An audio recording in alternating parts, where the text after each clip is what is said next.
Dans cette vidéo, on se propose d'étudier deux techniques permettant de convertir un nombre décimal en nombre binaire. Prenons l'exemple de 115 en décimale, essayons de trouver sa représentation en base 2. Pour cela, on peut utiliser une première technique qui consiste à faire des divisions successives par 2.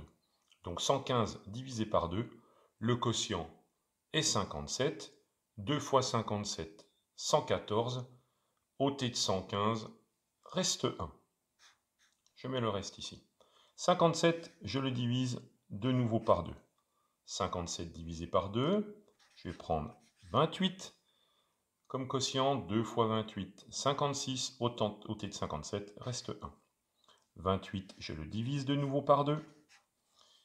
28 divisé par 2, je prends 14, 2 fois 14, 28, ôté de 28, reste 0.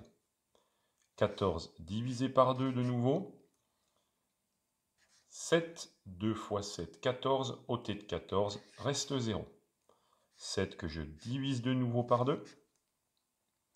Ça me fait 3 en quotient. 2 fois 3, 6, ôté de 7, reste 1. 3, je divise encore par 2. 3 divisé par 2, je prends une fois 2, 2, ôté de 3, reste 1. 1, je le divise de nouveau par 2. Je prends 0. 0 fois 2, 0. Ôté de 1, reste 1. Et lorsque j'arrive à un quotient nul, comme ici, j'arrête mes divisions successives par 2. Pour lire le résultat de la conversion, il suffit de lire, en repartant du bas ici, les valeurs que j'ai obtenues dans mes restes successifs. Je peux donc écrire que 115 en base 10, ça vaut 1, 1, 1, 0, 0, 1, 1, en base 2. Voilà une première façon d'effectuer la conversion. Une deuxième technique serait de ne pas oublier que notre numération binaire est une numération de position.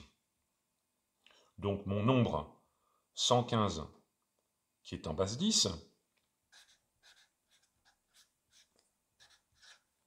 pour trouver sa valeur en base 2, eh bien, j'écris les différentes positions en base 2 avec les valeurs qui leur correspondent. Donc la première position ici, c'est 2 à la puissance 0, ce qui vaut 1.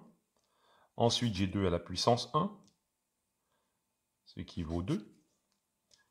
2 à la puissance 2, valeur 4. 2 à la puissance 3, 8. 2 à la puissance 4, ça vaut 16. 2 à la puissance 5, 32. 2 à la puissance 6, 64. 2 à la puissance 7, 128. Et là, je m'arrête, puisque j'ai obtenu une valeur qui est supérieure au nombre que je cherche à convertir. Donc, je m'arrête ici. Et maintenant, je me dis, dans 115, je ne peux déjà pas mettre 128. Donc, j'aurai de sûr 0 à cette valeur-là. Par contre, dans 115, je peux mettre 1 fois 64. Et il me reste 51, puisque 51 plus 64 égale 115. Dans 51, je peux mettre 1 fois 32. 51 moins 32, il me reste 19 à placer. 19, je peux prendre 1 fois 16. Et il me reste 3. Donc pour avoir 3, je ne peux pas mettre 8, je ne peux pas mettre 4. Par contre, pour avoir 3, je peux mettre 2, il me reste 1, et donc 1, et il me reste 0. Donc 155, c'est bien égal à 64 plus 32 plus 16 plus 2 plus 1. J'en déduis l'écriture binaire de ce nombre.